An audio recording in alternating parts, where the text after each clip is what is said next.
one fight, not foreign code. Beyond the junkyard, no script, no mercy, leave your mark. Beyond the junkyard, this is wrestling without the filter. This is beyond the junkyard. This is wrestling without the filter. This is beyond the junkyard. Not just the pain, not just the scars. Yeah, this ain't backyard. This is war. Beyond the junkyard, where the real ones fight, not foreign code. Beyond the junkyard, no script, no mercy, leave your mark. Beyond the junkyard, where the real ones fight, not foreign code. Beyond the junkyard, no script, no mercy, leave your mark. Beyond the junkyard, beyond the junkyard, beyond the junkyard, beyond the junkyard, beyond the junkyard, beyond the junkyard, beyond the junkyard.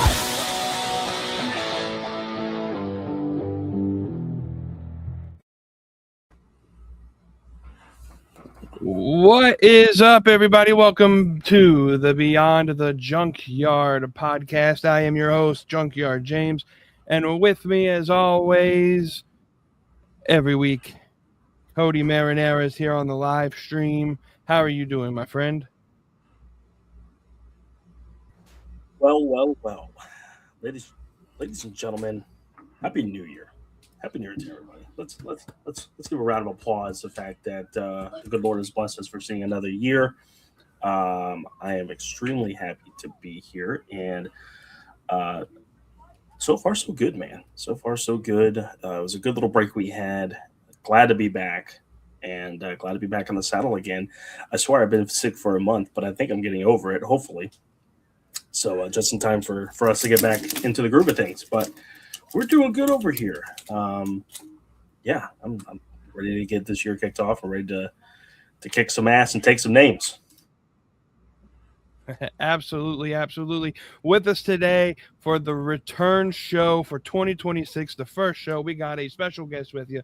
You know him as the former co-host of the Slappin' Meat Wrestling podcast, DJ Wavy-D. How are you doing, my friend? What is going on, boys? It's a pleasure to be here. I'm happy to be here. It's going to be a great time. 2026 is going to be a great year. All right. I don't know if y'all know this, but the sixes are always great years. Okay. 2016, arguably the best year of humanity history. All right. 2006, Rey Mysterio won the Royal Rumble, became heavyweight champion, my favorite wrestler of all time. In 1996, I was conceived. So, like, the sixes are just some amazing freaking years. Okay. You gave us some good. He might be onto something with that because and I hate to brag. I really don't like to brag too much. But speaking of conceived, we'll be having a new addition to the Beyond the Junkyard family in June of 2026. So yours truly. Hey, congratulations! Thank you, bringing in a baby boy. So we'll have a little Marinara running around here towards middle of this year. So he may be onto something with that. I may have to agree with him on that. Yes, absolutely. He didn't give us any falsities there, so we'll have to agree with them. Well, we are back. Let me hit some quick housekeeping notes. We're going to put a QR code up here on the top of the screen here. You scan that QR code, that enters you into our Discord server. We're building the real wrestling community. Go ahead and scan that QR code for us. While you're here, we are live in multiple places today. We are live on the Junkyard Media Group YouTube channel, my personal Facebook page, and my personal Twitter or X page. So wherever you're watching from, let us know. Join us in the comment section. I got one thing I need you to do for me, though. I need you to like this video and subscribe for me. Or if you're on Facebook, follow us on the social media page, Junkyard Media Group on social media. go ahead and like us there on Facebook. Comment below. Your comments will show up on the screen as they are arriving. And let's get going here. Wavy-D, since you are a guest on the show today, let's start with a question and a discussion for you. What are your expectations in the pro wrestling industry in 2026? All right, my expectations is that I think we're gonna have a few of our loved wrestlers. You know, like the ones we loved as kids. I feel like a few more of them are gonna be retiring this year. All right, AJ Styles already said 2026 is gonna be his last year. I think a few other guys is gonna be their last years. So I think it's gonna be a sad year a little bit in the wrestling world as far as people stepping away from the squared circle. But I do think we have some great matches and rivalries and storylines lined up across all the shows, especially AEW. Now that my boy MJF is back as champion, he brought back the Triple Bs, and so I'm loving it. And you know, when MJF is champion, I tune in more into AEW. So I'm a happy camper. Yeah, no, absolutely there. Kody, do you want to add anything to your expectations as we are now finally into the year of 2026? You know, some people said that 2025 was not a great year for wrestling. I think it was hit or miss. I think we had some really good moments. I think we had some not so great moments. But I'm looking forward to 2026. I think overall, creatively, I think it'll be better. I think all companies are going to step up their game with putting on more compelling television, more compelling storylines and rivalries and matches and things like that. It's going to kick off with a bang. In 3 days, we got Wrestle Kingdom with the retirement match of Hiroshi Tanahashi. Sold out the Tokyo Dome. Over 50,000 people are going to be there. It's going to be awesome. I really want to watch that live. I may not be able to, but I really, really want to watch that show. If it's not 4:00 in the morning, it may be a little bit later in the day. But I got to see the Aces last match, especially against Okada. I think that besides Shinsuke Nakamura, I think that was a perfect opponent for him. But I think New Japan kicked it off with a bang with that sold out show in the Tokyo Dome. Obviously, TNA is going to be going to AMC here in just a couple weeks or so. And of course, we got the Netflix deal with HBO Max. Just a whole bunch of stuff going on that could be shaping up and factoring each in different wrestling companies. But I think overall, this is going to be a really compelling year, and I think a good, strong year for wrestling overall. So I'm looking forward to each company to see what new storylines, rivalries, like I said, matches, and all that good stuff. Hopefully better their game than they did in 2025. Yeah, no, I think I agree with you there. I think 2026 is going to shape up to be a good year for both WWE and AEW. I think now that WWE can focus on a post John Cena year, we'll get into that conversation here shortly. But they can now actually focus on telling other stories outside of John Cena and the main event. I think they're bound to have a rebound year in WWE, and then AEW. Spoiler alert for Saturday's solo show. I'm going to talk to you about, I think, how AEW has set up perfectly the main title scene to get us to a retirement match at All In for Kenny Omega. And so stay tuned for Saturday, and let me explain to you my thought and my process on Saturday's show. It's going to be a good year in 2026. All right, Wavy-D, your thing when you were on the Slap and Meat wrestling show, you just loved fantasy booking, and so I'm gonna let you cook here for a minute. I need you to convince me on what the main title scene for WWE is going to look like going into Royal Rumble and into WrestleMania season, why should I get excited for WWE entering WrestleMania? I want you to book the perfect story for me. Okay, let's see. So if we're looking at it, I think we're looking at the division plays a very important part in this. So you got division over on Raw, and first off, I think the Austin Theory being a member of division is kind of smoke and mirrors. I know that he's technically been helping them. He's been against CM Punk and all that stuff, but I don't think he's actually a member of division. I think he's following under Seth Rollins' rules, and so I think Seth Rollins is currently in the works of forming a new group, and I think Seth Rollins, Austin Theory is one of the guys in his group. All right, because as we all know, Braun Breaker and Division turned their back on Seth Rollins, and so I think Austin Theory is his main henchman that he's bringing into this group. So hopefully Austin Theory can be taken serious again and have a good push, because when he came into the main roster under Vince McMahon, he was red hot. He had good character with cell phone and everything, and he was being pushed to the moon, and then he took a back seat. So I think Seth Rollins plays a very important role going into Mania season. I'm not gonna lie, it's a little early for me to kind of put my finger on the pulse of WrestleMania as far as the main event scene, but I think some of the lower some of the secondary scenes, the secondary storylines, I might have a little bit more of a pulse on it. You know what I'm saying? A finger on the pulse. So as we know, Jey Uso, he had a big 2025. Win the World Heavyweight Championship and whatnot.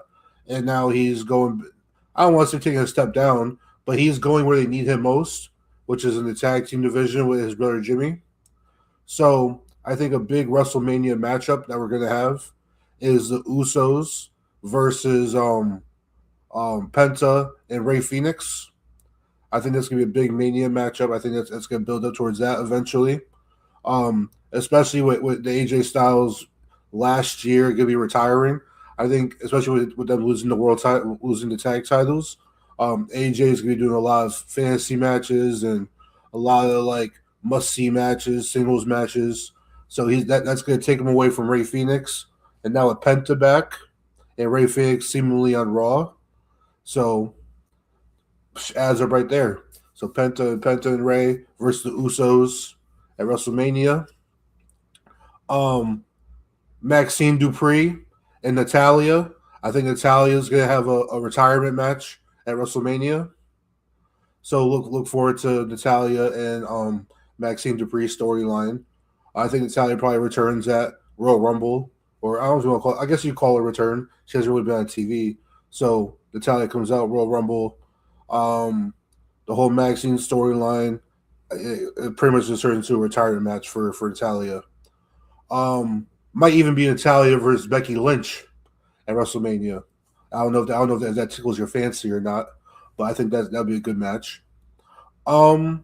As far as the world title scene, the main event scene, I think it's kind of hard to predict right now because, of course, you got top dog Roman Reigns, who's going to be involved in Mania, especially now that he's taking a backseat from Hollywood, and reports are saying that he's going to be more of a full-time wrestler again, or back into the full-time booking.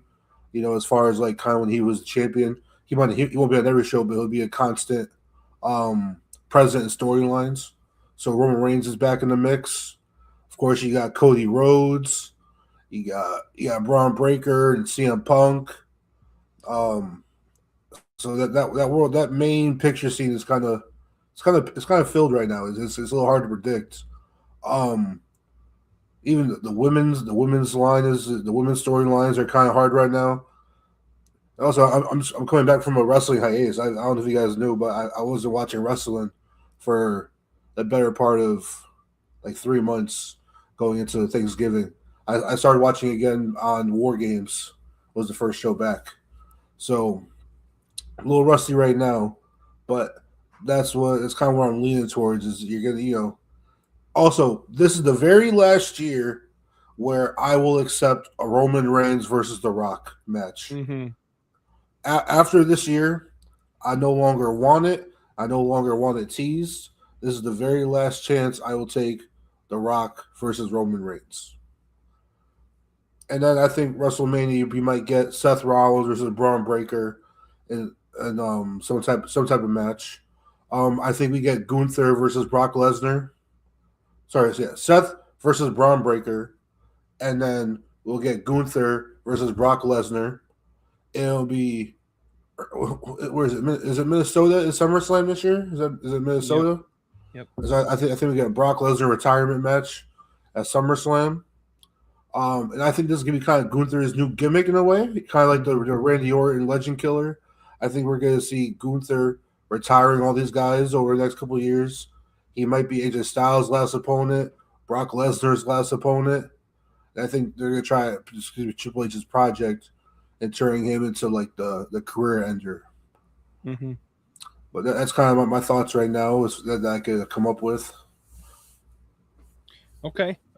I don't hate any of that. We'll have to, I guess, let it cook a little bit more, and then we'll have to bring you back on to as it gets closer to Mania. I'll paint you a better picture after Royal Rumble. I'll give you I'll have a clear picture after Royal Rumble. Okay, that works with me. Kody, any thoughts on what he's painting here for you? Nope. Just kidding. Yeah, it all seems really compelling.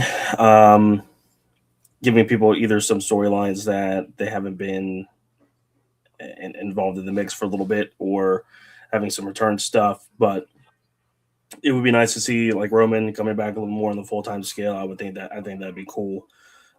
Especially, my opinion, I think WWE is going to suffer from an attendance perspective and a viewership perspective after the Cena run. So they need to have something that's going to captivate the audience's attention, whether it's a casual fan or their typical fans or diehards. With the evolution of Roman's character over the last 4 or 5 years, it's made him now a draw. Made him much more of a draw than he was a few years ago. So having him back on a full-time scale would be great. You can't replace John Cena, but you can have guys that can pick up a little bit of the ball from where he carried off. So the Natalia thing would be really cool, would be interesting. I don't know about her retiring yet. I could be wrong. Maybe that would be a good idea. I think she really wants to dive into what she did on the indie scene with that whole Natty Neidhart thing. I don't know if maybe she can implement that in the main roster.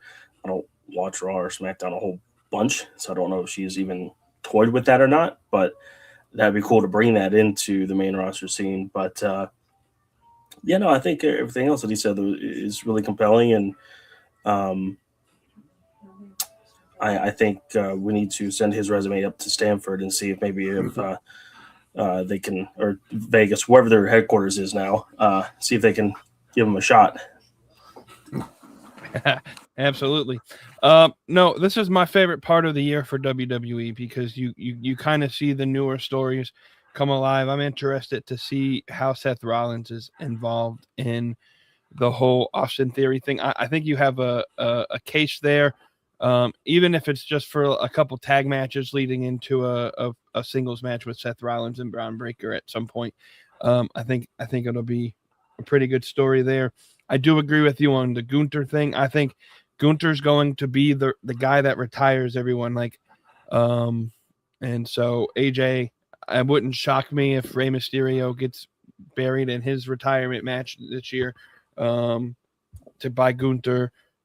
Same, and so it's going to be interesting to see Gunther's character development. Everybody was not a big fan of him beating John Cena, but that's kind of the direction I guess they're going. And it's going to be interesting. And like I said, we'll bring him back on after a Royal Rumble, and he'll paint us a clearer picture, I think. And I think we all should have a clearer picture by Royal Rumble on where things are going. I got one quick question for you. Sorry. Yeah. Do any of you guys know the contract situation with Buddy Murphy at all? because I would like to see Seth Rollins bring Buddy Murphy into his group with him in Theory. The last I heard about him is he's still recovering from his ankle injury a year or so ago. So, knowing how Tony Khan has been running it, he probably will add on all that injury time to his contract. But I haven't seen anything about him here recently. So I'm not 100% sure. Yeah, same here.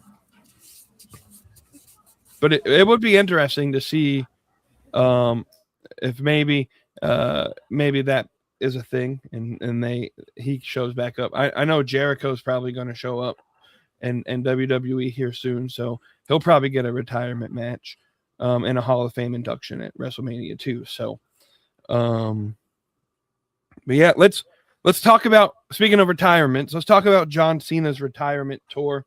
Obviously, during our hiatus, our sabbatical, you should say, John Cena's final match took place, and it did not get rave reviews in terms of the finish. So I went to a social media group that I'm part of on Facebook, and I just asked a simple question. What was your thoughts on John Cena's retirement match? Are you content with how John Cena retired? I'm pulling up the graph here.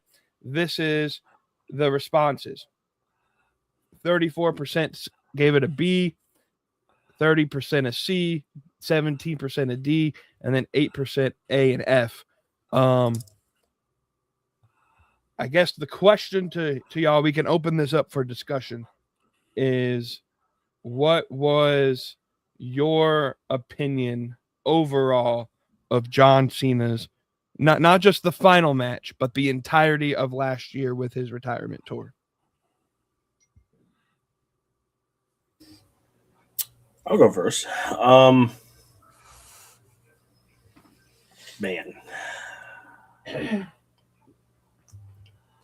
From what I remember, this was the first time in pro wrestling that we have announced somebody's retirement tour. I mean, usually, sports athletes, bands, they all give the final hype for their retirement tour, their final leg of their tours. And as far as I know, we haven't seen a wrestler come out and say, last year is my full year of wrestling. We've seen, like Sting, he said, hey, my last match is in 4 months, basically. Ric Flair ran with the storyline for 4, 5, 6 months. That the next match I lose is my last. Of course, we know that wasn't the case, but and a few of these retirement people have said that this is next year will be my final year. Like Tanahashi, I think he gave his retirement either early last year or towards the first third of last year. So it was close to Cena. So with that being said, we've now got a big time expectation for what this retirement tour should be. Now, of course, how I would have booked it, solely different than what Triple H and TKO did.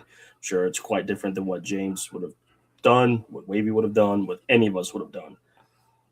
So it's all subjective, right? So from that perspective, I have to try to take a step back and say, all right, let me not critique it based off of what I would have done. Let me just critique it based on what did happen.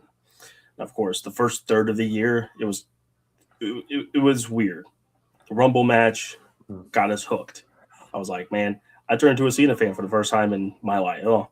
I was a Cena fan from like 04 to 07, and then, like most people, we kind of turned away from him. And I came back. I was like, it's his final year, bought some merch. I'm running with the guy. Wanted him to win the Rumble, didn't. I'm like, damn, that sucks. Why? But it hooked me in. I followed it through to Elimination Chamber. He won the Chamber, did the heel turn. You hooked me in again. All right, now I'm really hooked. Cena turns heel. He's now facing Kody at WrestleMania. Let's go. And then from WrestleMania to SummerSlam, I was so turned off by it. It was just absolutely abysmal booking. The Travis Scott thing was what it was, so I can't blame so much WWE on that, but they should have known who they were dealing with. The Rock thing absolutely pissed me off.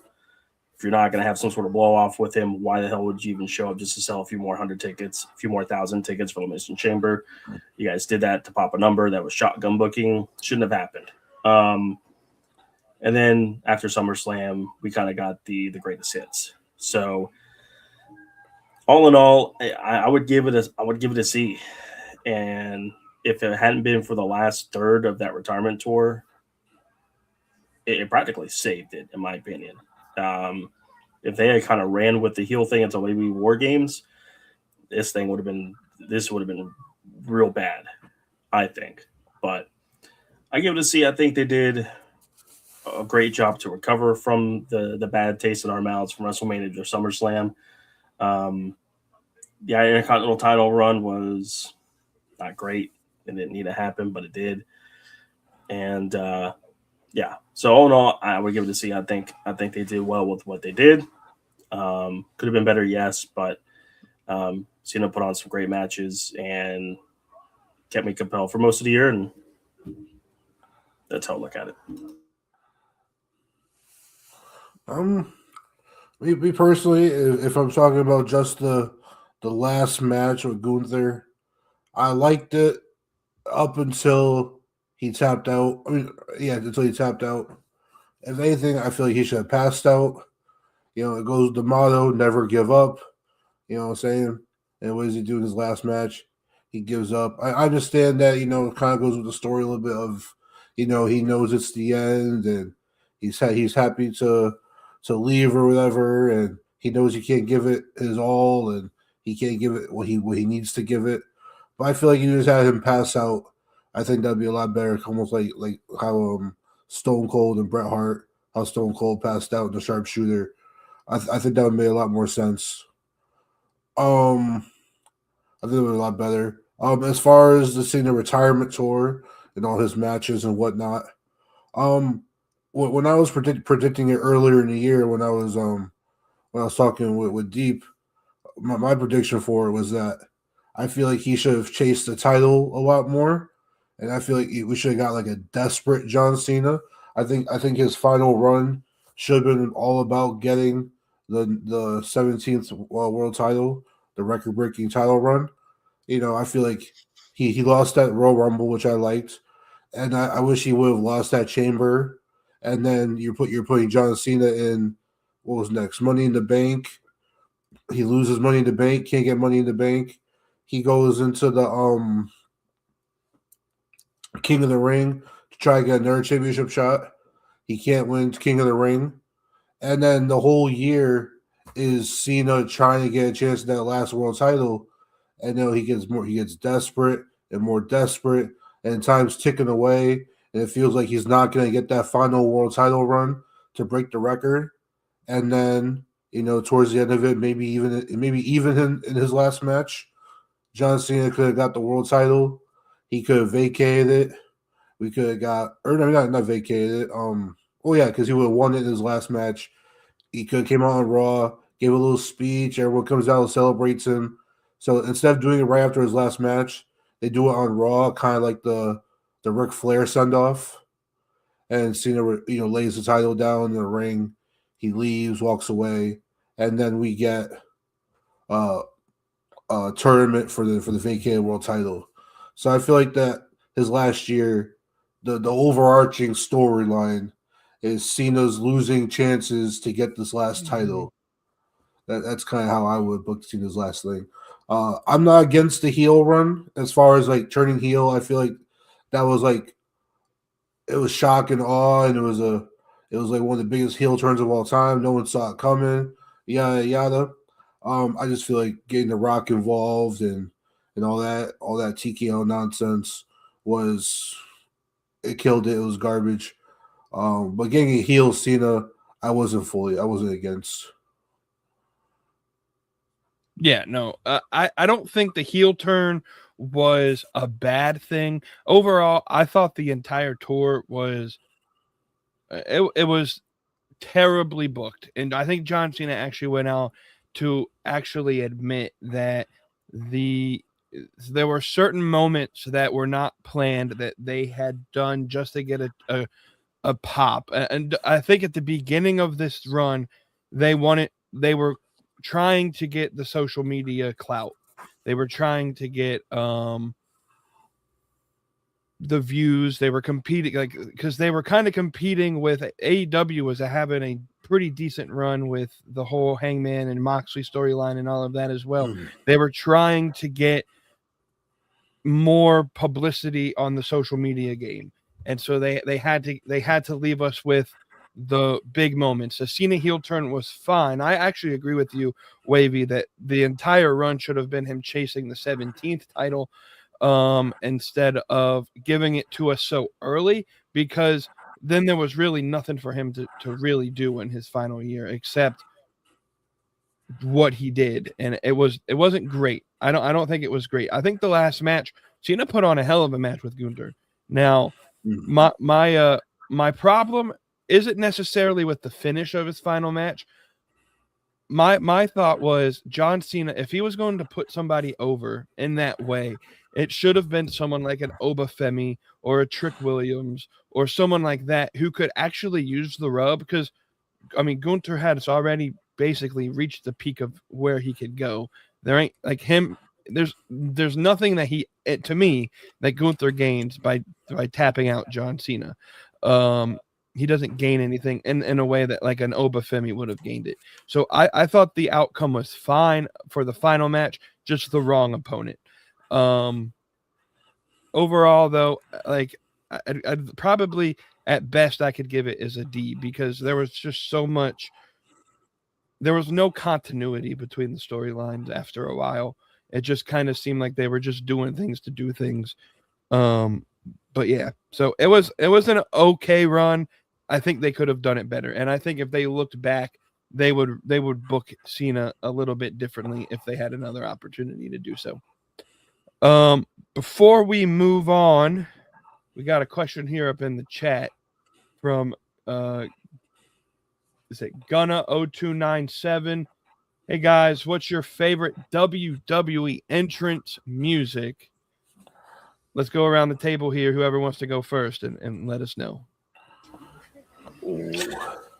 Well, since he or she, I don't want to cast that off, but since they asked specifically WWE, I won't go off on a tangent and list my 15,000 favorite ones. But my all-time favorite one is got to be Triple H's The Game. Just solid. Just an amazing song from start to finish. Got a lot of top 5, top 10s that I could name, but I'll stick with Triple H's. That's been a great one. How about you, James? So the one that I love the most is I love the song and the guy it comes from. Terrible history, terrible past. I love Whatever by Our Lady Peace, Chris Benoit's theme song. Chris Benoit was my favorite wrestler growing up as a kid, so I'll go with that as my favorite WWE song. All right, to give you the James textbook answer. So my 5 favorite WWE theme songs of all time. To list them all, I gotta go with Rey Mysterio.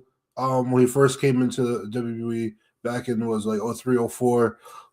Who's that jumping out the sky? R.E.Y. Mysterio. Here we go. When they max out the girls, cash out the boys. SmackDown better tap out. You know what I'm saying? That's some fire tunes. There's plenty of songs. There's plenty of entrances I could name. Shoot, but I'll go with that just to keep it fair. That's fair. The Jim Johnson era of wrestling music was just fantastic. He needs to be in the Hall of Fame this year. Yes. If because what we have now, do they still use Def Rebel? Yes. Def Get rid of Def Rebel. Get them out of here. Send them packing. So, listen to the fans. We don't like it. They're only good for 1 out of every like 17 songs, if that. Okay. They have dramatically made wrestling theme songs so bad over the last 4 or 5 years. There's so many theme songs now that sound so similar that I don't like. The point of a wrestling theme is when you hear it, you're supposed to be, oh my goodness, this person's coming out. there's like Liv Morgan's and Alexa Bliss's theme song. The first note sounds similar. exactly the same. Mhm. And so yeah, it's difficult to Okay, that's good. yeah. Yep. So there's favorite. And I like That's a this solid choice there too. slow That's chemical. great. If I can't, that's a See, good one. the Same great thing thing though. about As soon Jim, as you hear that, you know who that is. That's like, oh shit, something's Yeah, bad about to happen exactly. here. The great thing about Jim Johnson that even the Jobbers had great theme songs. The lower card, the mid card. Like I don't know if y'all remember Jimmy Wayne Gang had a fire Yeah. song. Rob Conway, Simon Dean, Conways, yep. all of them had good music from top to bottom.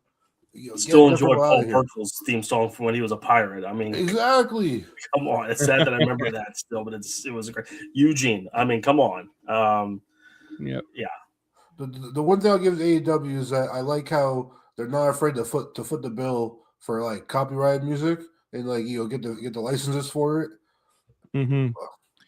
Yeah, Mikey Ruckus has gotten a little bit boring with some of his entrance music recently, so maybe that's why Tony Khan's paying a little bit extra in music because. All right, speaking of AEW here, let's move on to the future of AEW because, as Kody mentioned, I believe earlier in here, Warner Brothers, Discovery, and Netflix has agreed to basically merge into one company. Netflix buying the streaming portion, the movie rights, Max, all of that going to Netflix, and then the TV side of the deal, TNT, TBS, True TV, all of those networks are staying with Discovery, and so this has the tribalists and the IWC saying this is the end of AEW. Their streaming deal is going to be done. Their pay-per-view stuff is going to be done. And so I have my thoughts on it. I'll save them to the end. What do you think happens to AEW now that this deal has been agreed upon? It hasn't. I don't think it's been finalized. There's still some government red tape I think they got to go through with approvals there, but has essentially been approved on. What happens to AEW now that Netflix essentially owns Max? Wait, so can you break down what's going where again? Yeah, So they own Max. They own like I guess what Max streams, but yeah. they're not gonna be showing AEW stuff on Netflix yet, right? No. So my understanding is they now own the library for all of HBO. So the HBO stuff, all of the stuff that's on Max is now going to be Netflix.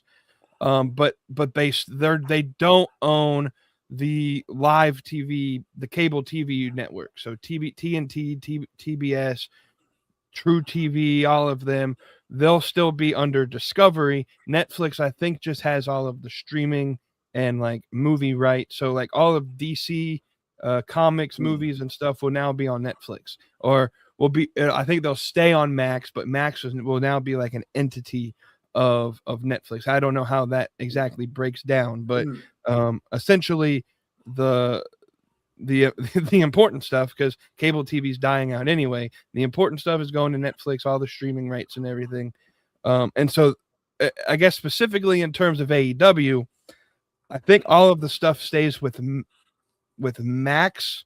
And this is where it's kind of confusing because obviously right now TNT and TBS show the live cable, but it's simulcasted on Max as well. All the pay-per-views are through Max and some other networks as well. So the question has to be, are they still going to simulcast? Is it still just going to be on TNT and TBS? Does Netflix basically eliminate the contract and kick them out of Max, and now they got to find somewhere else to host their shows? There's a little bit of, I guess you could say, confusion on the it's kind of blurry on where AEW's future is right now, because they really haven't explained a whole lot how it really affects AEW at this point. Well, first of all, I think it's a great. Didn't make a lot of sense at the beginning, but it makes a whole lot of sense now why they still have their pay-per-views. You can buy them through Amazon Prime. You can buy them through Triller, I think, still, right? Right. In the States, obviously, you can still, buy stuff internationally, like, ppv.com or whatever they use. But whenever they announced the Max, I'm like, why still have it on these other platforms when Max should be your go-to? But it's a good thing that they still have that. Pluto, or not Pluto, yeah, Pluto still, they can you can buy it through Pluto, right? Maybe not Pluto, but Fubo. Fubo. I don't know why I get Pluto and Fubo mixed up, but yeah. So I'll let if Wavy wants to go and answer. I just wanted to kind of quickly toss that into that. I'm glad they still have those other channels. You can still buy the pay-per-views on, and not solely relying on Max. Yeah, that was a good thing that AEW did was keep an open kind of channel for you to get their pay-per-views anywhere. So well, not anywhere, but multiple sources. That way, it was all streamlined through one thing. So I guess for something like this to happen now, it won't really mess up their pay-per-view buy rate, because it was pretty much the same price. It was the same price on all their sites, pretty much here or there. Like same price, but with Max, you're able to get it $10 cheaper on Max, since you had to buy a Max subscription. So they took the $10 off. And so I guess the simulcast of their weekly shows is in jeopardy. But I would assume that most of their viewers still watched on regular TV. I mean, I would assume so, because the simulcast was essentially kind of new still. It happened within this past year. They started doing the simulcast, right? So it was less than a year old. Yeah, the first simulcast was actually a year ago today, January 1st, 25. Yeah. It's got for whatever reason, Max numbers for the simulcast aren't public knowledge, and Tony Khan has even gone so far to say he doesn't really know the full numbers. So it's a good question. I don't know what percentage of the audience watched cable, and they were happy with the numbers on the simulcast. So I'm assuming it was I would say at least 40% watched on the simulcast. Almost everybody I talked to watches it on Max and not through cable, just because it's cheaper to have a Max subscription than to have to find a cable network. But I would say a good portion of the audience watches still through cable. And so, I mean, I guess with WWE's deal of Peacock winding down, their last NXT show on Peacock is currently scheduled for March. Mm-hmm. So if AEW is in the search for a new streaming service, you might be able to do Peacock, especially because I feel like Peacock has a bad taste in their mouth right now with the way WWE kind of ditched them for ESPN. So Peacock might be in the run to keep hosting wrestling. I do know that that Peacock is still showing the Saturday Night's Main Event for the next couple of years or whatever. It's a multi-year deal. So outside Saturday Night's Main Event, if Peacock is willing to have two separate wrestling shows, brands kind of on their network or on their service, I think Peacock might be a good home for them. I don't know how the rights and everything works out, but how that kind of all goes. But and then TNA is they went to the CW. Where TNA just get a partnership with? They got AMC. AMC? Yeah. And so does AMC have their own streaming service, or how's their kind of? I do believe they have AMC Plus, but I think their show I think they have a cable network. I don't know if they have like an app that you can download. I'm not too familiar with AMC structure, but I know their shows are going to be shown on cable. But I do believe, okay, yeah. So TNA's going on cable on the AMC channel, which is more widely available than what they were doing before on was it Access TV or whatever it was. Yeah. So, I mean, as far as the AEW product, I feel like the AEW product will still thrive and still be good, especially now that we're in the land of Maxwell Jake Will Freeman, my boy. So as far as like product wise, I don't think it will take a hit. I think the product will still do what it does, whether it's strong or not strong. I don't feel like the simulcast will affect it too much. Because at the end of the day, what I think what AEW should do or do better is like the post show highlights. Like if you want to catch up with AEW, but you can watch the show, you can get the full highlights on YouTube. I feel like if they do a stronger presence of that, it'll kind of counterbalance the simulcast thing. But I think they'll do fine, especially if they're not quite sure how the numbers were doing in the first place. If Tony Khan said that he wasn't even quite sure what the numbers were doing, to the public, or even if they weren't that great in the first place. I'm not the best person to when it comes to, because I still have cable, so I watch a lot of stuff on cable still. I have streaming and cable. I'm like a Venn diagram right in the middle, so I get the best of both worlds.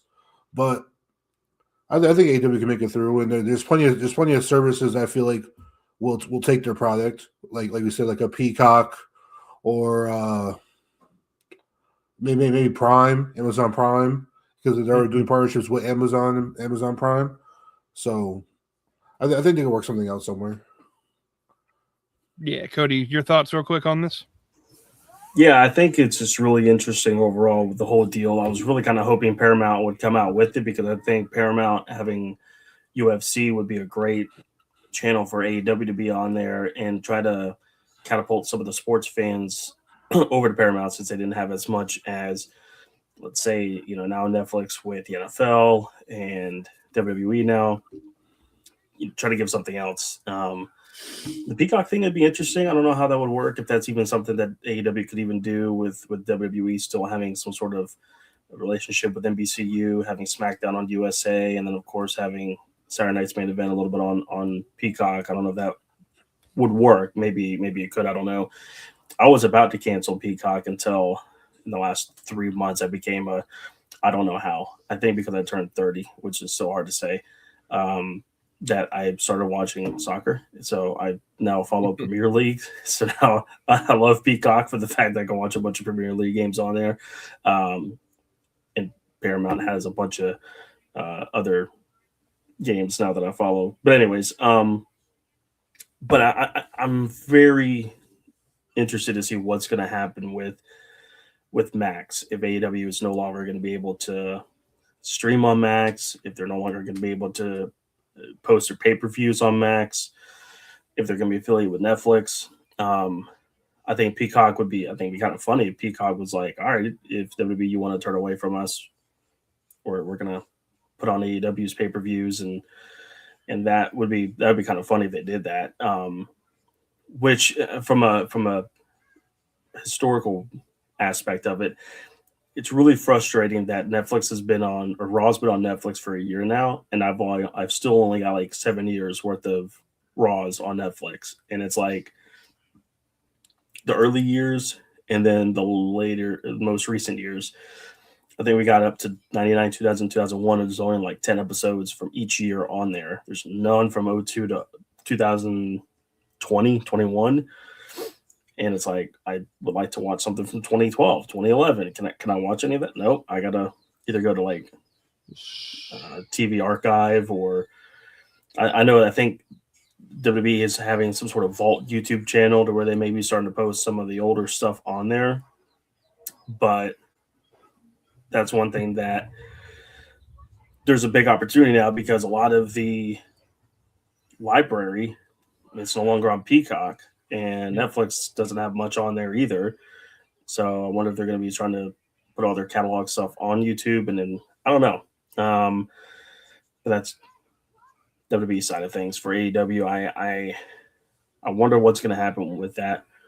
Obviously, TV deal-wise are fine with being on TBS and TNT. But from a streaming platform, it's a good idea that you mentioned, Wavy, about maybe putting all their stuff on Prime. I think that'd be a great opportunity for that, to get Prime's catalog and library more in depth, give a strong partnership with AEW to have stuff on Prime. I think I've ordered a couple things, or I've ordered a couple pay-per-views on Prime, and they would have like something on the screen saying the deal of the night, the Prime deal of the night, and you like scan the QR code, or you type in search on Amazon during the pay-per-view, and it immediately brings up all the AEW catalog stuff on Prime or on Amazon, and either there's some sort of deal or something like that. But yeah, I don't know. We'll see kind of what happens with that. I don't think AEW is in jeopardy of losing their streaming deal yet, but it's going to be interesting here in the next few months as this deal gets worked out, as more stuff comes out, what happens with either their library and their pay-per-view streaming deals and partnerships. I gotcha. Oh, as you see, Wavy fell off for here a minute. His computer froze, so he has to reboot it. So he'll be back up here in a minute. So which gives me time to explain my piece on this. I'll try and go as quickly as I can. Here's the deal. Even if this deal goes through, because what we have to realize is this still has to get FCC approval, and there's a really good possibility that there will be some form of complaint about a monopoly with WWE and Netflix, because, and it may not even be from a wrestling perspective, because if you think about it, all of DC, all of their movie catalogs now going to be owned by Netflix. It would not surprise me, especially with the fact that they rejected Paramount's deal. If Paramount throws a copy or a monopoly complaint into the courts, and this may take a lot of time before it actually becomes finalized. This isn't going to be done overnight. And so the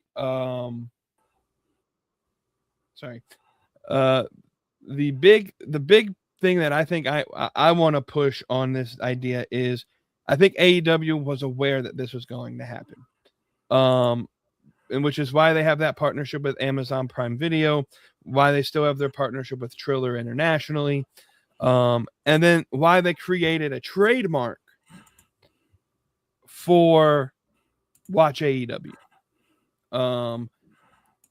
I think they're going to use that as a last ditch effort. If let's just say hypothetically Netflix says we're going to buy out the remaining contract, Max is no longer going to hold this, and it throws their simulcast job out of the way. And so now they're on, and then let's just say as a result, AEW says, well, if we can't simulcast on Max, what's the point of having the Turner Broadcasting deal or the Discovery deal now with TNT and TBS? We'll just get ourselves out of that contract early. There were rumors that TNA was supposed to be landing on Fox, and that never happened. I think Fox could be a spot. And maybe not mainline Fox, but Fox Sports 1 or Fox Sports 2. What do they show on TV? Like reruns of the 1991 World Series? Like, so I'm sure they would be more happy to have live content than anything else. And even WWE, when they ran SmackDown on Fox Sports 1, it had pretty decent numbers compared to what TNT and TBS would provide. And so I think Fox could be a deal. Tony Khan has contacts with Amazon, not only through their work with AEW now, but on his side with the Jacksonville Jaguars. He does have contacts with NBC Universal because he owns a Premier League team. So that could be a thing that happens there. But at the end of the day, I don't think this really does anything to AEW. And I honestly think Netflix, even if this gets done and gets through and everything's fine, and it gets through all the monopoly stuff and the FCC and all of that, would it not be a net benefit for Netflix to keep AEW? The rumor is that it's one of the highest grossing things that Max has, live TV. I mean, I would keep it and at least let the contract go through fruition, and not risk to have that negative press of, well, we're doing this because we own WWE. Would it not be cool for Netflix to say we have both brands under our banner in some capacity? All right, let's jump into our final piece. And so Kody, this isn't in the rundown, but you had mentioned to me offline a couple days ago that you had a question for me. And Wavy-D to answer. I guess you were listening to, what was it? Some radio show. Was it Bully Ray show? I can't remember. Go ahead. I'll give you the mic and you can explain it. Yeah, it was busted open on Monday, this past Monday, and I usually don't listen to Busted Open a whole lot because I still feel like they have some sort of allegiance to WWE, bias to WWE. They don't talk too much about AEW, or if they do, it's mostly in a negative fashion. So every now and then I'll just tune in randomly just to kind of see if they do talk about AEW, not just in a good light, but just in general.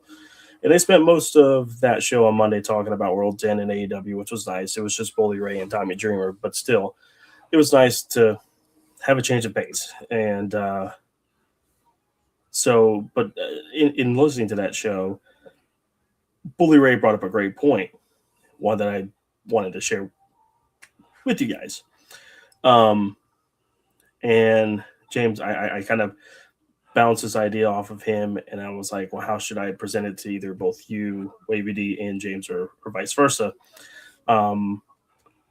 So what we decided is, so I asked James this question in our group, in just texting it to him, so we can have a good thought out answer for a couple days.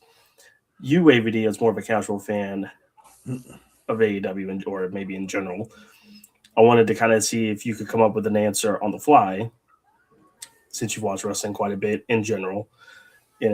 Maybe you have some sort of good idea, but I just want to get both a kind of on the fly answer and then a more thought out type answer to kind of see if there's really an answer to this.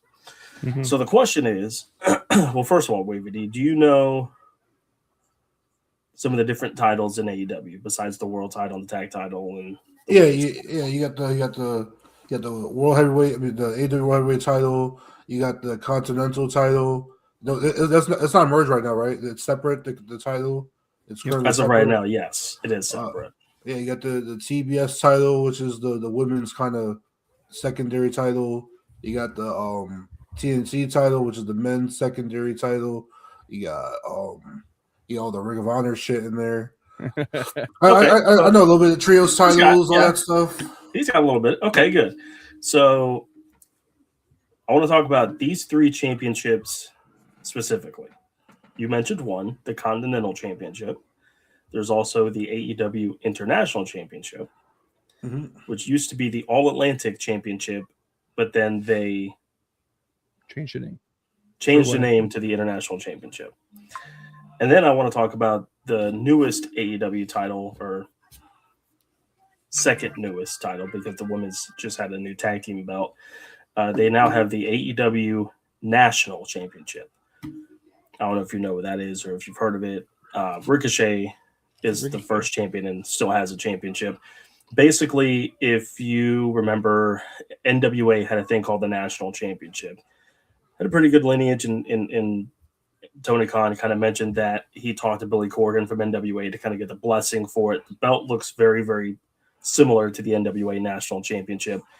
It's not carrying on the lineage of that, but it's supposed to be something to create a lineage in lieu of NWA's national.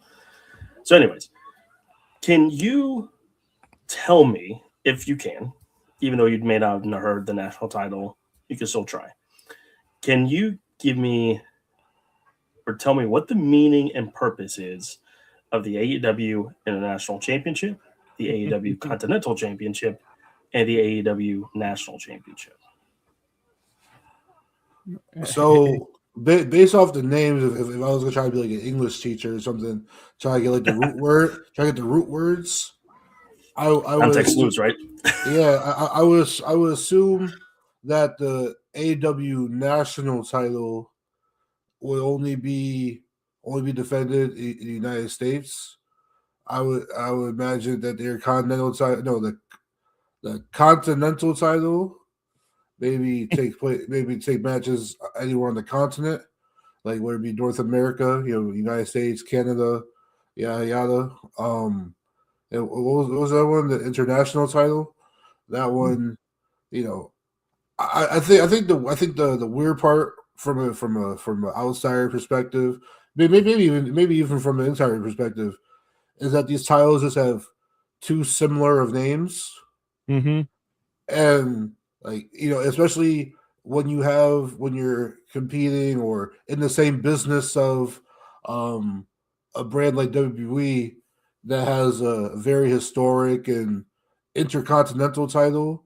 Like the name is kind of a little close or too close, and people might get that confused or might see it as a ripoff, if you will. So I think a different name would have been better. Um, I kind of like how NXT has the North American Championship. It's not the World Championship, but it's the North American Championship. We got the World title, you got the United States title. You know what I'm saying? So, or the Intercontinental title. Even that was when you had the World title, Intercontinental title. What's the difference between a World title and Intercontinental title? Intercontinental just means to go to all the continents. All the continents is the world. So even that itself, over on WWE's part, could Mm-hmm. but whatever. But back to AEW national title. As someone who didn't watch, I watched NWA. Say that was before my time, and even with the newer version of NWA, that's outside my scope.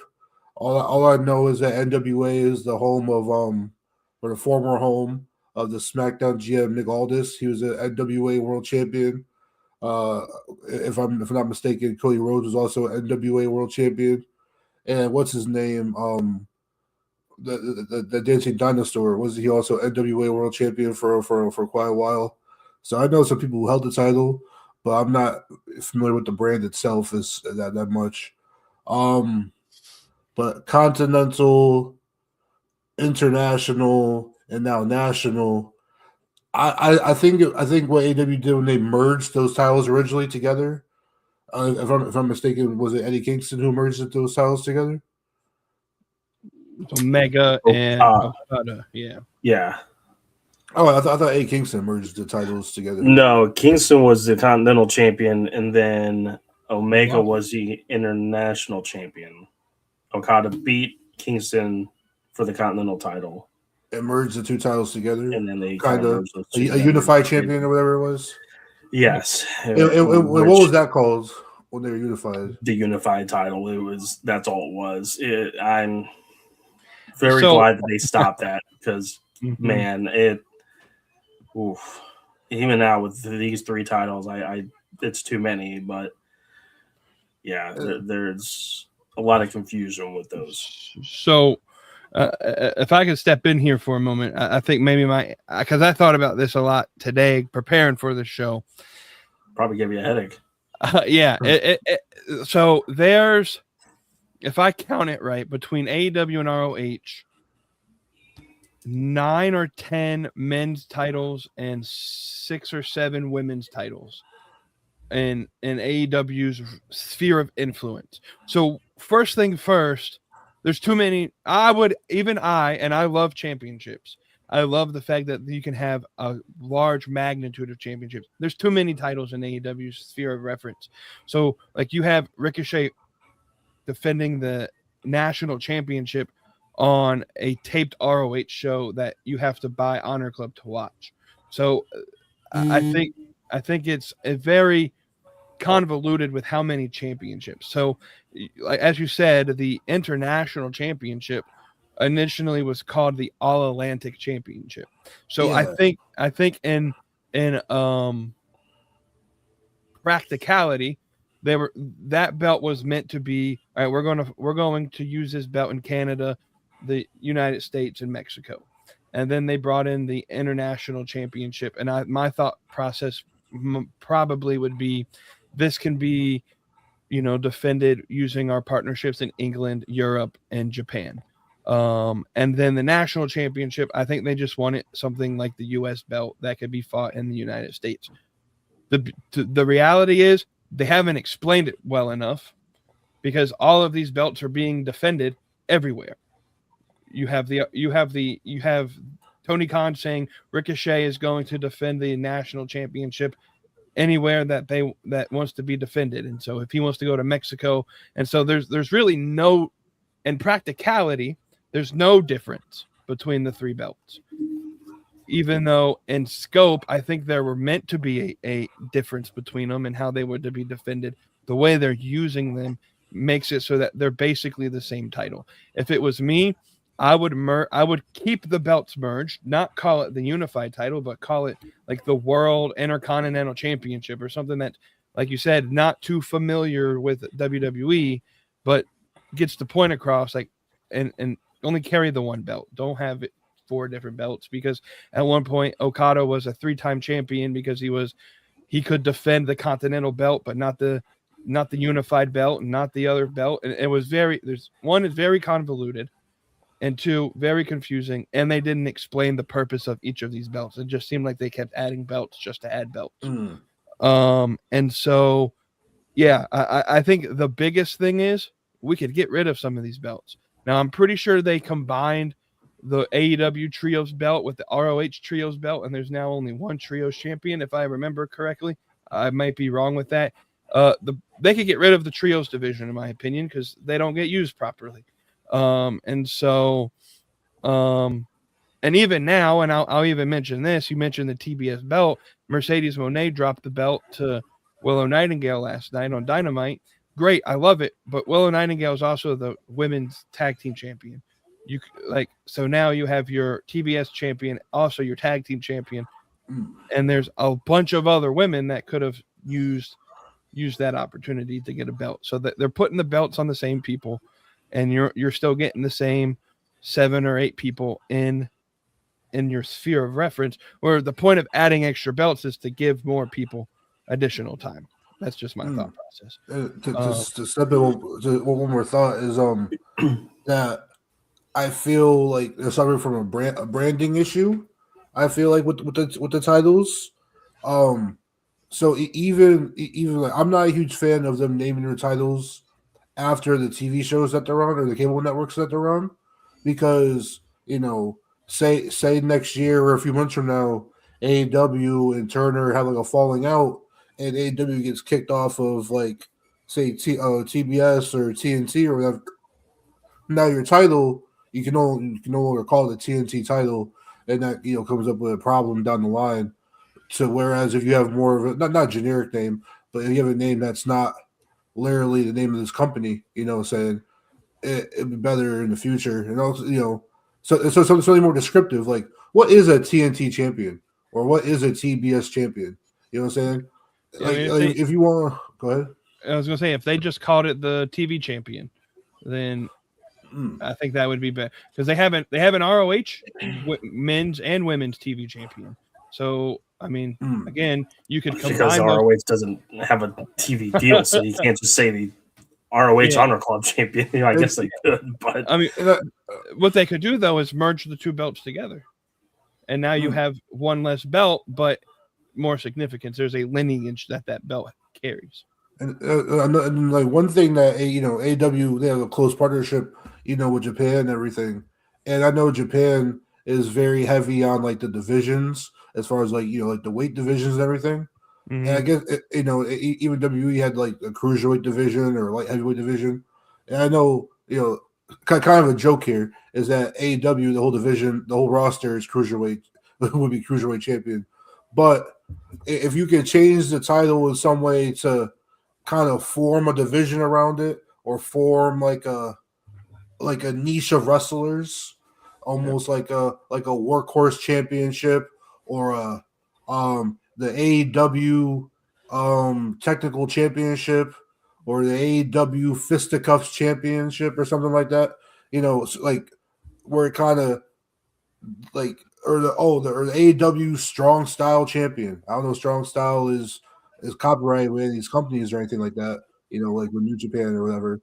But AEW strong style champion, and like we all know that these are essentially mid card titles. The Triple B right there. Triple B, that's the holy grail, right? You want that world heavyweight title, and we know that all other 9 of these are mid card titles in a way, different levels of stuff.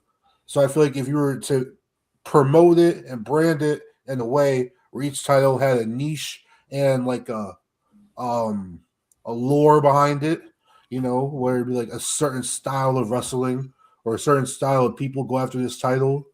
I feel like that would help out AEW, especially with that situation with those belts. Yeah, I agree. And just to kind of round out that the initial part of how I got this question, but Dreamer and Bully Ray were going back and forth as far as like the Continental title, because Dreamer was like, or Bully Ray was like, so how does the winner of something get this? And Dreamer was like, yeah, the winner of the Continental Classic gets the Continental Championship. And then they probably, because they don't watch AEW religiously, Dreamer kind of does, and I don't think Bully Ray does, but Bully Ray was like, okay, so they only defended this championship only happens at the Continental Classic, and Dreamer was like, yeah, it's just for that. So, but it's not right. They can defend it outside of the Continental Classic, but it also, again, it presents a very confusing ailment that the Continental Championship is centered around the Continental Classic. Yet from January through November, they can defend it at any point in time. For what reason, I don't know. But it just because of the fact that they didn't really describe, AEW did not describe these belts and give it a really big meaning and background, it gives off the very convoluted, confusing sentiment of it. But yeah, it's interesting how the whole thing works. I don't disagree, though. They could have done a better job of explaining, or just renamed it and made it a little bit easier to follow and understand. Absolutely. Alrighty, let's jump in. I'm not sure, Wavy, if you saw World's End, but obviously MJF is world champion. Moxley is now Continental champion. He won the Continental Classic. And yeah, so I guess let's just kind of let's talk about where we are as we exit out of World's End. So obviously MJF is the champion, and on Dynamite last night, I mean, everybody's coming after him. Samoa Joe wants a piece of him. Swerve wants a piece of him. Omega wants a piece of him. Hangman wants a piece of him. I'm sure there's going to be somebody else that Bandito has an opportunity for the Triple B in 2 weeks at Maximum Carnage. There's 6 people there, and I saw a TikTok today, and I thought this was pretty cool. If AEW wanted to come up with a new concept of a new match where you have 6 guys locked in a chamber and battle for the Triple B, this is the perfect time to do so.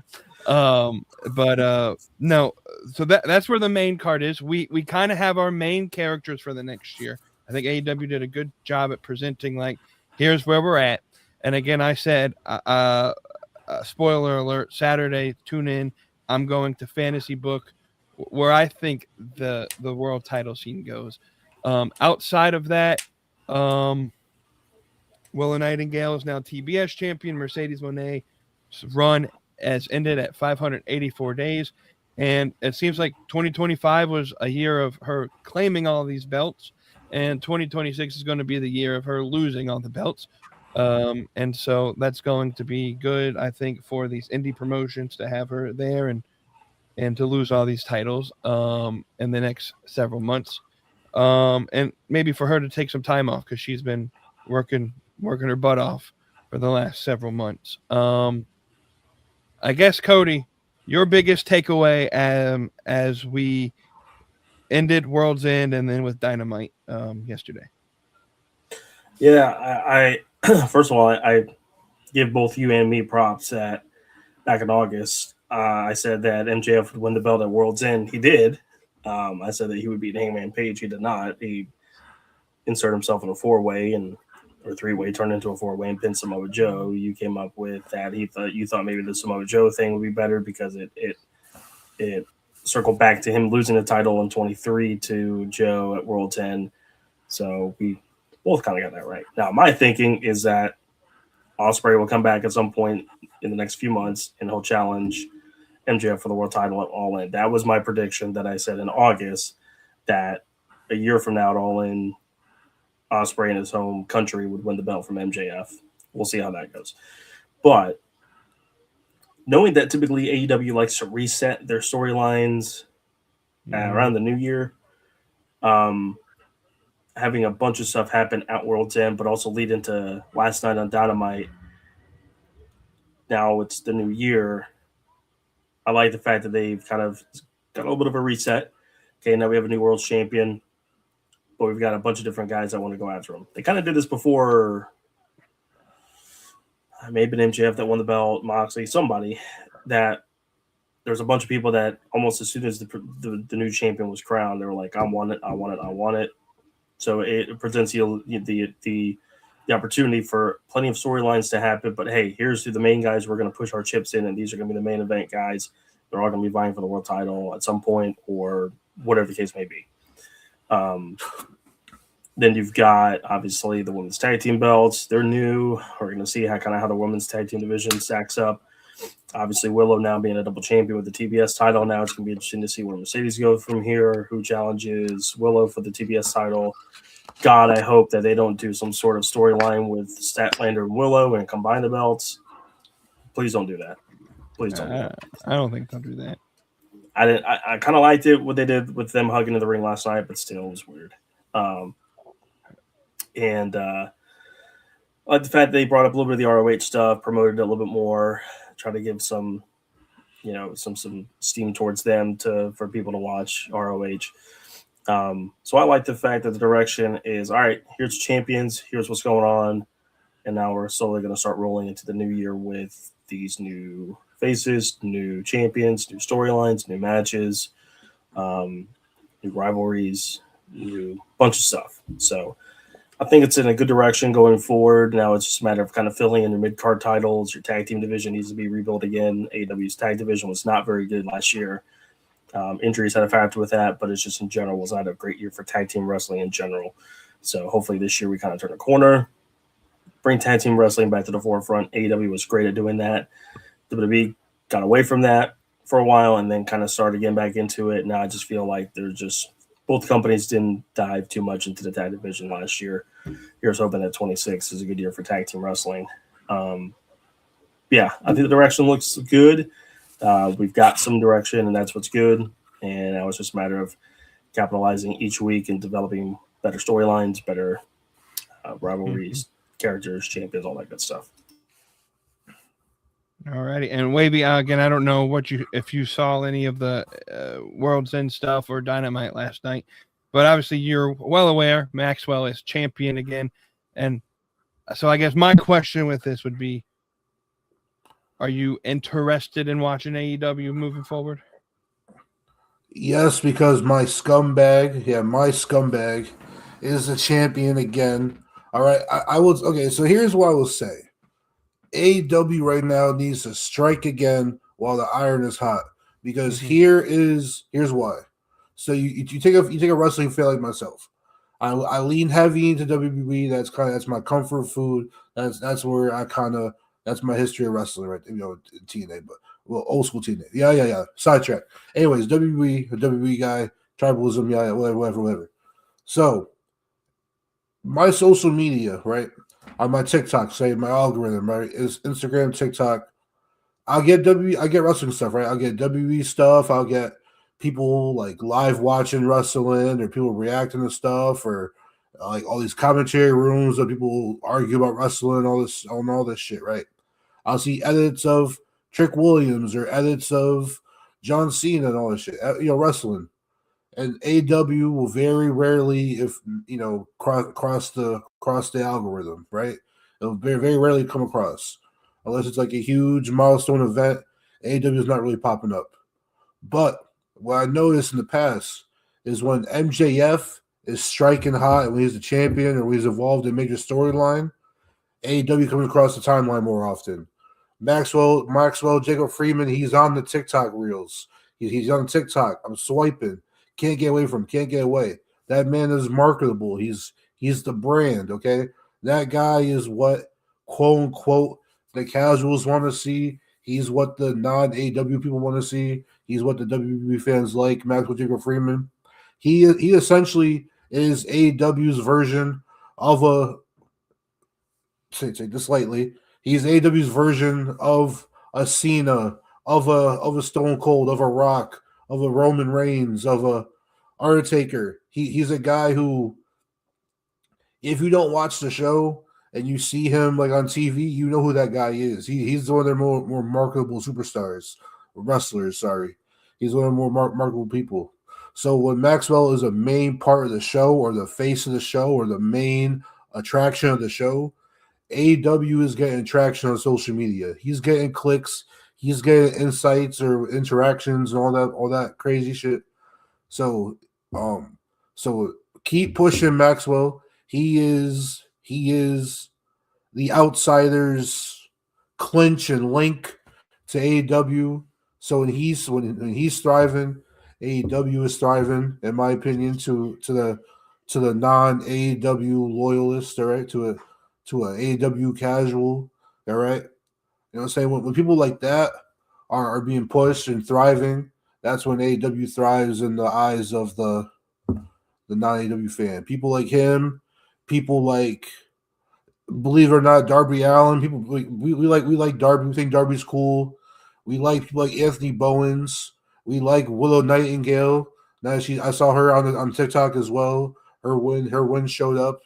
So like these people who like people like Willow, like when she's not getting pushed properly, or when Anthony Bowens isn't getting pushed properly, it kind of hurts me because I feel like those are the people that will launch AEW to higher tiers when it comes to marketability, to TV shows, to brand deals.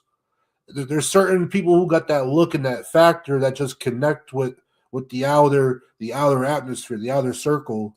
That if you push them properly, you know, if you take like you give them a year, just give AEW, if they focus on their partnerships and their branding just for a year, I feel like they could cement themselves even further into pop culture, even further into the outer people. All right, so just commit for a year, commit to 6 months to a year on just building the viewership or the engagement of the outsiders. All right, try to bring them in, and I think AEW, they right there, they're on the cusp with people like that. So here's where I see AEW in that aspect. We're getting close to Rumble and Mania season. I think this is a perfect opportunity for AEW to say, hey, we can do WWE style just as well. And so Maxwell's going to get the push. The more marketable guys are going to get the push. And then as we enter into kind of the end of the summer, into the winter months when WWE really doesn't give a shit anymore, because WrestleMania season's over, that's when they'll hit the loyalists up and say, we'll give you your Continental Classic, we'll give you your Will Ospreay dream match, and they can hit best of both worlds and still try and grow the marketability. And I agree, Maxwell's the big guy. Going back to that Netflix deal, how great would it be if AEW can be on Netflix in some capacity, and they can actually show that Happy Gilmore 2 commercial with MJF in it, because now AEW is part of it. And so plaster his face. Plaster his face everywhere. Right. So I don't know. We'll have to see where that goes. My biggest takeaway. Small note while you're there is that as much as you AEW fans hated the Jon Moxley, like what they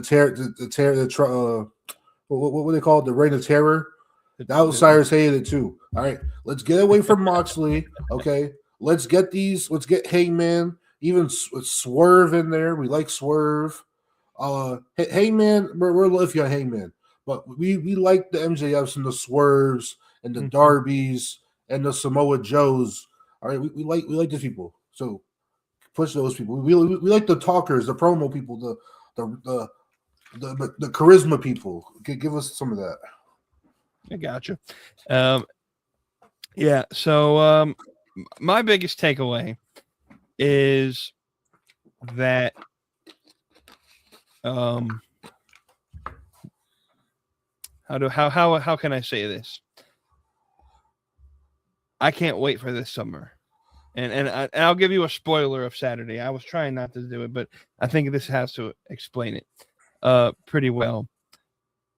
I think Kenny Omega is retiring. He said in his promo last night, what he said in his promo last night made it pretty much clear that this is his last trip around the sun in pro wrestling.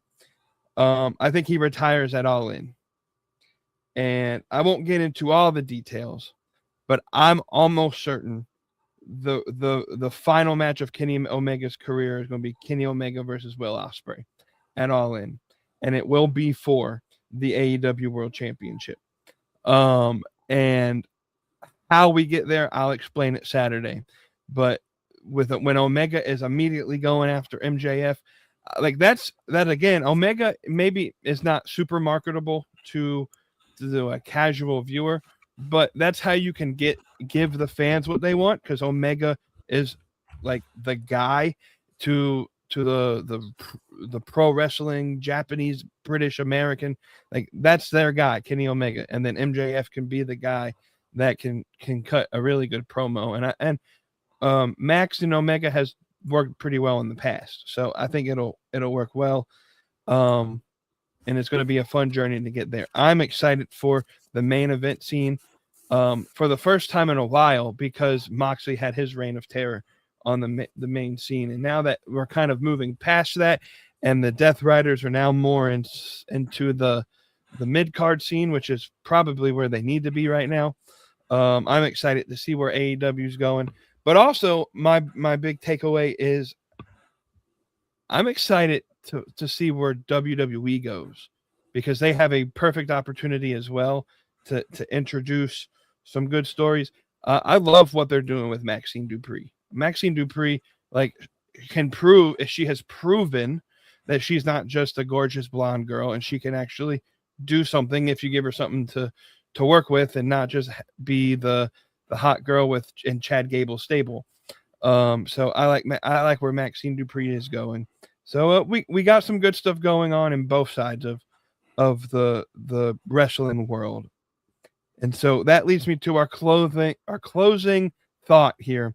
We'll go around the room, and I want on January 1st, I want all of us to put a hot take out in the air for 2026 that at some point we'll look back this year and see if we are correct or not correct. Whoever wants to start first, we'll go there. I'll end it out.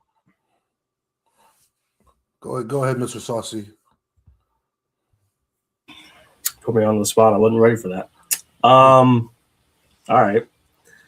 I will go with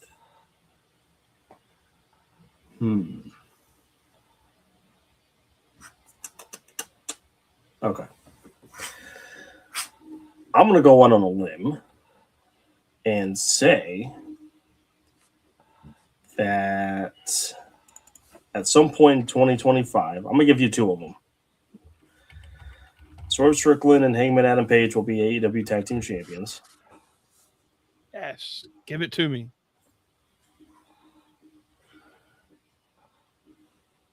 And Harley Cameron is going to win the world title. Ooh, okay. I just got a feeling that they're going to push her to the moon. Now, let me ask you this: as Wavy gathering his thoughts on Harley Cameron, are they going to push her for that Australia show coming up in a couple months? No, that's too quickly. No, too quickly. Okay. See, my thought with Harley is you were saying don't let Statlander merge the belt with Willow. My thought is, what if Harley turns on Willow and they end up losing the tag belts, but then Harley takes the TBS title? That'd be a good start. Okay. Or do that and have Harley be at the bottom of the barrel, and like, it could be a guy, it could be a girl, doesn't matter, but like that person's like, hey, could be Mercedes. Hey, listen, I was at the bottom. Work your way up to the top. Like, Mhm. just work, just grind. Let's go. And leads to like an ultimate underdog moment as she wins the AW World Title or Women's World Title. I think that'd be like a Riho versus Nyla Rose type of thing. Just the ultimate underdog wins the belt. Nobody gives her a shot, gives her a chance, and then she wins the belt. Be a good moment. All right, Wavy, your hot take of 2026. First, I'll say I was not familiar with Harley Cameron's game. She fine as fuck. God, I had to search up real fast. You know what I'm saying?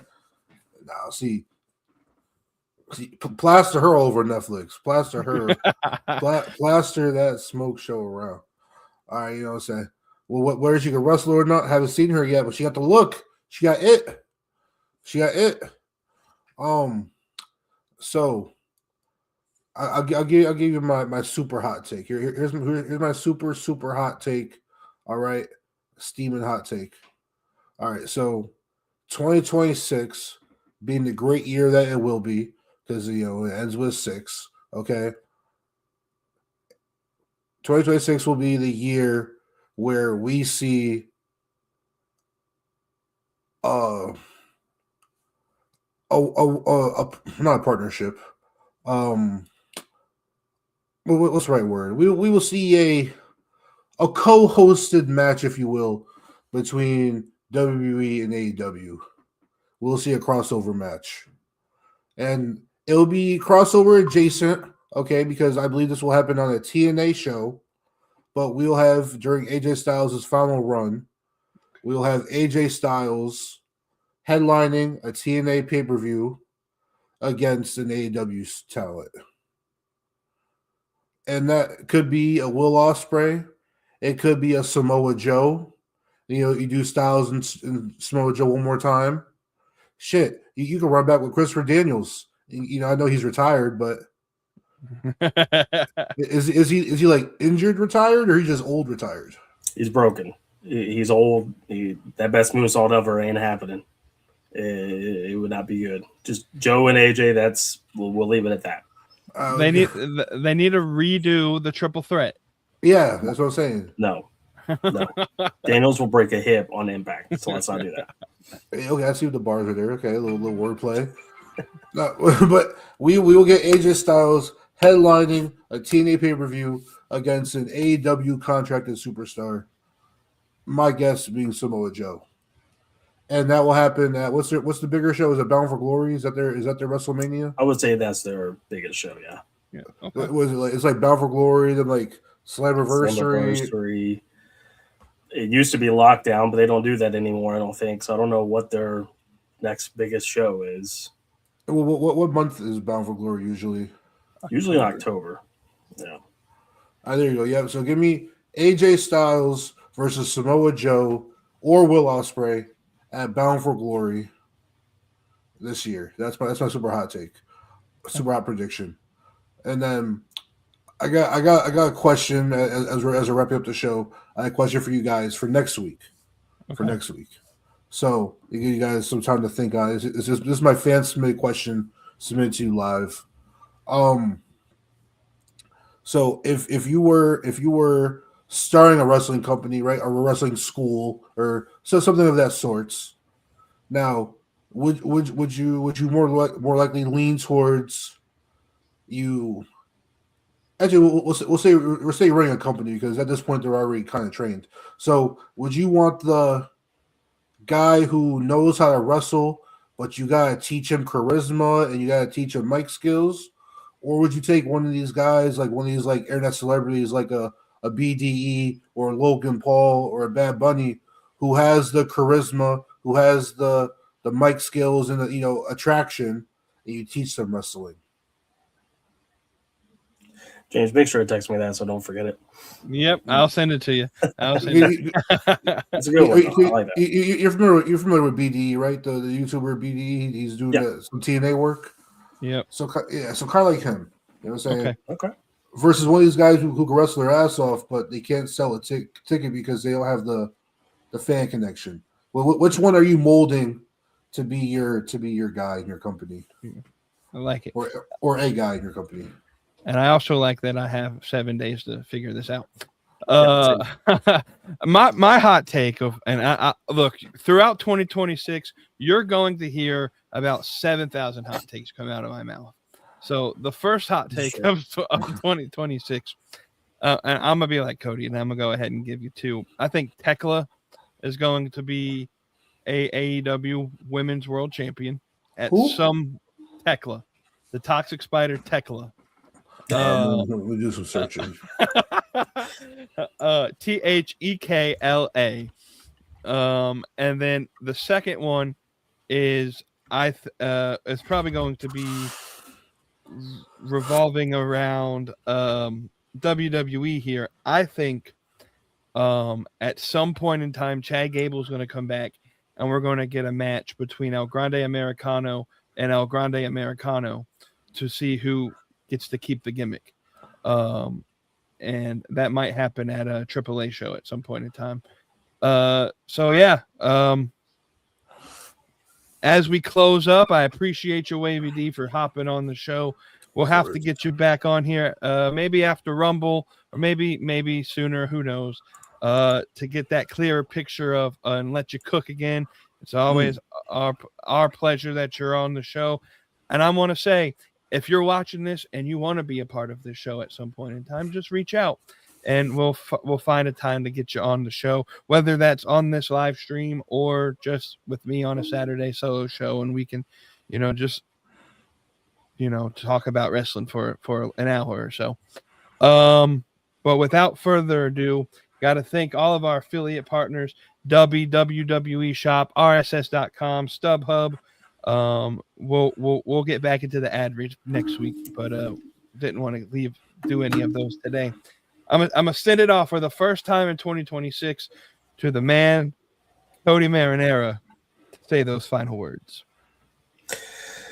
Well, thank you, sir. Thank you, Wavy-D, for being on tonight. Thank you, sir, host Junkyard Jamie, for, as always, being the hostess with the mostest, and me being your co-pilot here beside you. It is shaping up to be a very fun year. 2025 was awesome for this show and for this product, and ready to grind it out and pump out as much content as possible, and strive to bigger and better heights for 2026. But one thing that we did in 2025 that we're going to make sure we do a lot of in 2026 is doing something that I enjoy, and that is stirring up the pot, drinking your favorite sauce, whether it's drink alcohol or if it's drinking any kind of drink in general, or if you're concocting your favorite kind of sauce, condiment, whatever the case may be.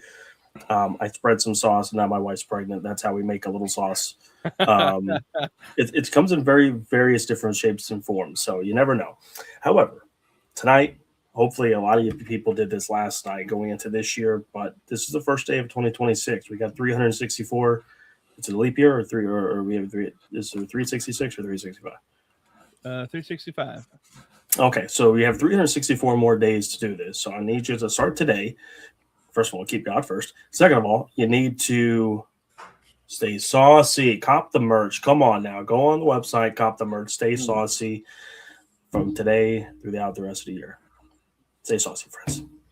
Absolutely. We'll see y'all next week. This has been an episode of the Beyond the Junkyard podcast. This is wrestling without the filter.